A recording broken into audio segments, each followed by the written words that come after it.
Hujambo na karibu.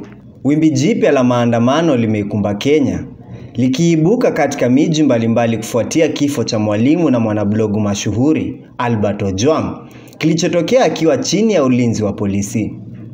Wananchi, wanaharakati na viongozi wa kijamii wamejitokeza kwa maelfu kipinga kile wanachokitaja kuwa ni mwendelezo wa ukiukaji wa haki za binadamu na matumizi mabaya ya mamlaka na vyombo vya dola. Ojwang, mwenye umri wa miaka 31, alikamatwa wiki iliyopita kwa madai ya kukaidi amri ya polisi katika kaunti ya Homa Bay. Kulingana na taarifa ya familia, alizuiliwa katika kituo cha polisi cha Oyugis, ambako baadaye alipatikana akiwa amefariki katika kituo cha Central. Ripoti ya awali ya upasuaji imeibua madai ya majeraha ya kimwili, ikieleza uwezekano wa kupigwa na kuteswa kabla ya kifo chake.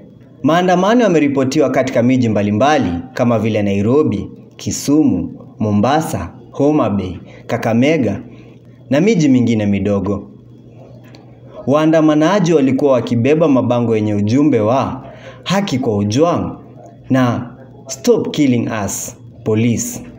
Polisi walijibu maandamano hayo kwa kutumia mabomu ya machozi, virungu na kuzuia barabara muhimu, hususan katikati mwa jiji la Nairobi. Video zilitapakaa kwenye mitandao ya kijamii, zinaonesha waandamanaji wakikimbia huku wakipigwa na maafisa wa usalama, na katika baadhi ya matukio, wanaume waliokuwa wamepanda pikipiki wakionekana kuwashambulia waandamanaji, jambo lililoibua tuhuma kuwa huenda kuna vikundi maalum vilivyotumwa kuvuruga maandamano. Kwa mujibu wa ripoti ya shirika la Amnesty Kenya, zaidi ya watu 40 wamejeruhiwa, huku wengine kadhaa wakiripotiwa kupotea au kukamatwa kwa nguvu.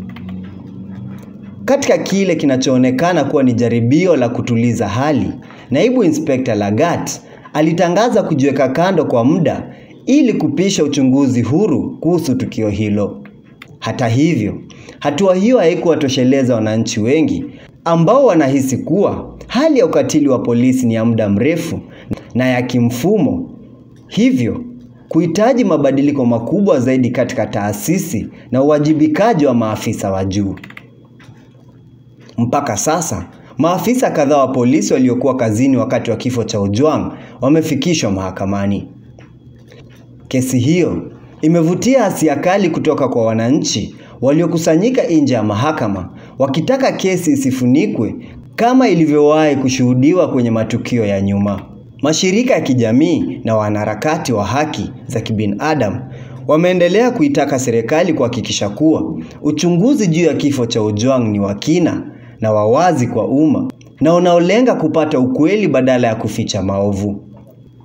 Pia wamehimiza maandamano yaendelee kuwa ya amani, huku wakiitaka polisi kuacha kutumia nguvu kupita kiasi dhidi ya raia.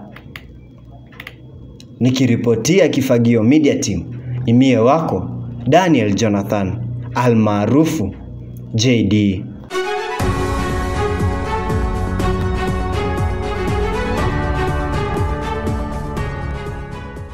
Je, taka zimekuwa changamoto katika eneo lako? Kifagio Garbage Collectors ndio suluhisho unalohitaji. Tumejitolea kuhakikisha mazingira yako yanabaki safi na salama. Kwa nini utuchague? Timu yetu imebobea kwa ukusanyaji na utunzaji wa taka kwa njia rafiki kwa mazingira. Tunatoa suluhisho linalolingana na mahitaji yako, iwe ni nyumbani, kazini au kwenye taasisi. Tunatoa huduma zifuatazo: usafi wa kila wiki na mara moja kwa mwezi, usafirishaji wa taka kubwa bulk waste, taka zinazoweza kurejelewa, ulinzi wa mazingira kwa kila hatua tunayochukua. Tupigie leo na ujiunge na familia ya mazingira safi. Nambari yetu ya simu ni 0798 558 240, 0721 708 850. Kifagio Garbage Collectors, tukusafishie taka, tukuwekee tabasamu.